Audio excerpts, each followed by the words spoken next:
il y a à Jérusalem des écoles qui fonctionnent dans des parkings d'immeubles, dans des caves, dans des appartements exigus dans lesquels il n'y a vraiment, ils n'ont pas d'air, ils ne sortent pas toute la journée, ils ne peuvent pas être aérés. Je veux dire, ce sont des circonstances, des conditions absolument inacceptables dans n'importe quelle société qui se considère comme une société moderne. Nous avons le plaisir d'être en ligne avec Peggy Sidor. Peggy, bonjour, Boker Tov.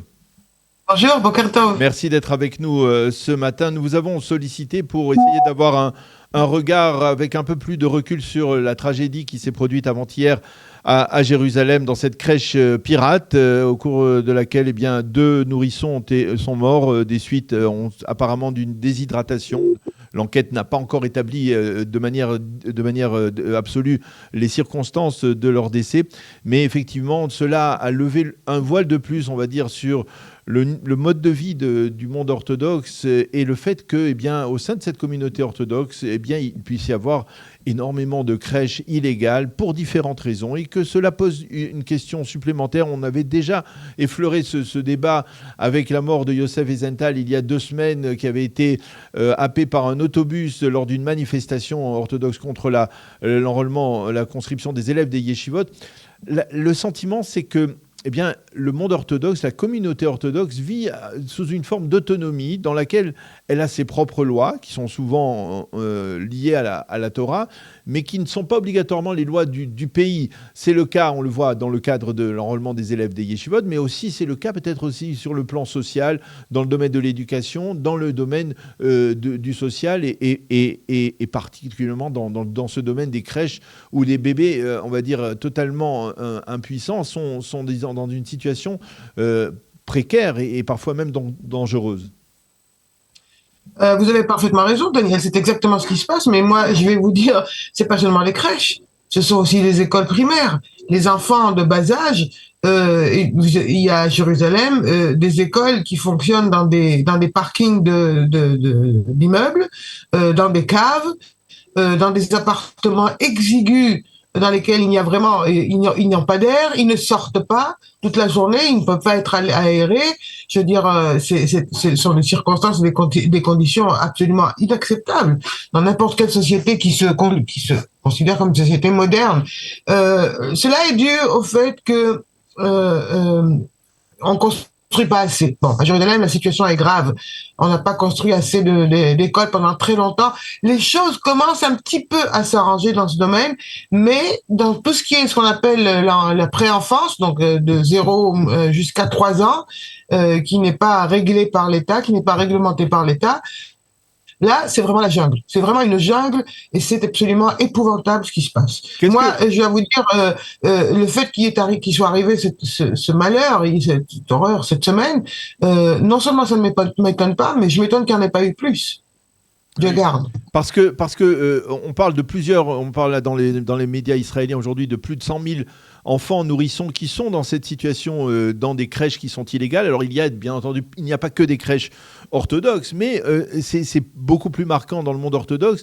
Et pour essayer de se défendre, les élus orthodoxes ont dit c'est la faute de la conseillère juridique du gouvernement qui ne nous a pas fait passer des allocations pour permettre à des familles nécessiteuses de financer ce genre Oui, effectivement, mais je veux dire, le problème du prix que coûtent toutes les institutions des enfants, des nourrissons de l'âge 0 ou 3 mois éventuellement, jusqu'à 3 ans, n'est pas réglementé dans le pays et c'est excessivement cher. Alors, dans des familles plus ou moins, je veux dire, ça demande des sacrifices, mais ça peut-être se faire. Ensuite, il y a un enfant tous les 2, 3, 4 ans peut-être, ou seulement un seul ou 2 maximum. Dans les familles ultra-orthodoxes, vous en avez pratiquement un chaque année ou chaque année et demie. Donc, on n'a pas le temps de se remettre du prix que ça coûte. Donc, finalement, on se rabat sur des crèches qui sont pas légales. Alors, quand on dit crèche pas légale, ça veut dire beaucoup de choses. C'est pas forcément un endroit où, Dieu garde, on envoie les enfants pour être maltraités ou pire. Mais c'est pas supervisé. Les conditions ne sont pas bonnes. je dis même avec la meilleure bonne volonté du monde, avec la meilleure volonté de donner le maximum à ses nourrissons, à ses enfants, les conditions sont très, très précaires. Donc les problèmes arrivent tout le temps et les parents sont démunis totalement. En général, ce sont des familles dans lesquelles le mari étudie et ne travaille pas, c'est seulement la femme qui travaille. Même si cela s'est arrangé et qu'aujourd'hui ces femmes gagnent beaucoup mieux qu'il y a 10 ou 15 ans, parce qu'elles sont entrées dans le high-tech et dans des domaines où elles sont mieux payées, mais c'est encore très, très, très précaire. Et ce qui est terrible, c'est que tout le monde le sait. Tout le monde le sait, au point de vue des institutions, tout le monde le sait. Les municipalités, les mairies, les ministères, les organisations, tout le monde connaît la situation. Alors, si tout le monde connaît la situation, pourquoi personne ne fait rien? Pourquoi les élus orthodoxes qui sont au gouvernement, il y a des ministres, il y a des députés, pourquoi ils n'agissent pas pour mettre fin à ce genre de phénomène?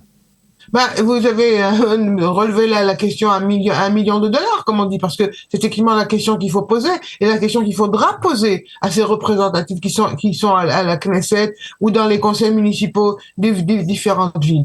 Ce qui se passe du côté de la société Haredite, les gens à qui j'ai parlé depuis ces 2 derniers jours, mais ils ont le sentiment que c'est l'heure de la chasse qui a sonné et que les Haredim, les ultra-orthodoxes, sont le gibier qu'on essaie d'attraper. Oui. Il y a le grand rabbin Moutsafi, c'est l'un des plus grands, non, c'est un des plus grands rabbins séfarades, et ça c'est intéressant, c'est un rabbin séfarade qui a déclaré hier l'État Israël est en train d'essayer de nous réduire à néant et nous obliger à quitter notre religion.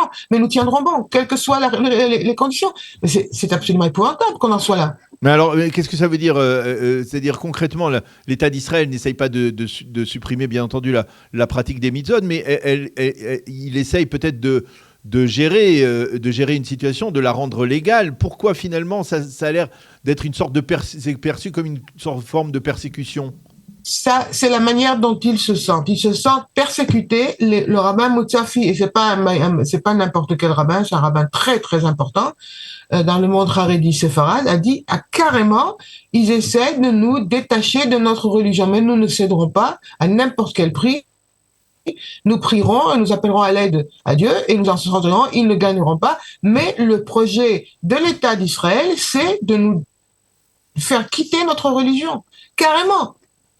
Alors, je repose la question. Est-ce qu'il y a quelque chose à faire? Est-ce qu'on va laisser cette situation s'amplifier, se développer? Parce que, on le sait, le taux de natalité dans le monde orthodoxe est extrêmement élevé. Vous le disiez à l'instant, il y a des enfants peut-être presque chaque année qui naissent. Et bien entendu, la population dans le monde orthodoxe, elle est de plus en plus jeune. Il y a de plus en plus d'enfants. Comment on fait face, pas seulement dans la petite enfance, mais par la suite aussi? Je crois que c'est une question d'atmosphère, d'abord et avant tout. Je veux dire, il y a un correspondant de la chaîne 13 qui a publié dans son compte, je crois, Instagram, ou je sais pas, il y a 3 jours, le but de notre société, d'Israël, c'est d'arriver à un fait que d'ici 50 ans, au maximum, les ultra-orthodoxes ne seront plus que des pièces de musée. Oui. Alors, mais ça, c'est pas un dirigeant, c'est pas un politique, mais c'est quand même quelque chose qui fait mal à entendre pour les ultra. Bien entendu. Et d'ailleurs, vous connaissez comme moi l'histoire, Peggy. C'était aussi un peu le rêve des pères fondateurs de l'État d'Israël au début, qui pensaient aussi que le monde orthodoxe allait peu à peu disparaître. Absolument. Bon, alors tout le monde s'est réveillé de ça. Ils sont là, ils vont pas partir. Encore qu'il faut dire aussi que c'est assez intéressant, mais les derniers chiffres de l'Institut pour la démocratie, je crois, s'il me semble, donnent ce qu'on avait prévu déjà il y a 2-3 ans. Je crois qu'on en avait parlé même vous et moi il y a quelques mois, une baisse sensible dans le taux de natalité dans la société ultra-orthodoxe. Alors c'est un petit peu ce que voulaient les dirigeants d'Israël, c'est-à-dire qu'il y ait moins d'enfants pour que les conditions financières puissent permettre et que les choses s'arrangent. Mais le problème à la base, il est que pour beaucoup d'ultra-orthodoxes, ce que l'État fait ou ne fait pas n'a aucune relevance. L'État d'Israël est là pour nous empêcher de continuer à être juifs de notre manière. Et ça se combat pas avec des chiffres et des statistiques, ça se combat avec un véritable dialogue qui doit être posé et ouvert. Un dialogue idéologique, c'était une question Absolument. C'est une question de fond.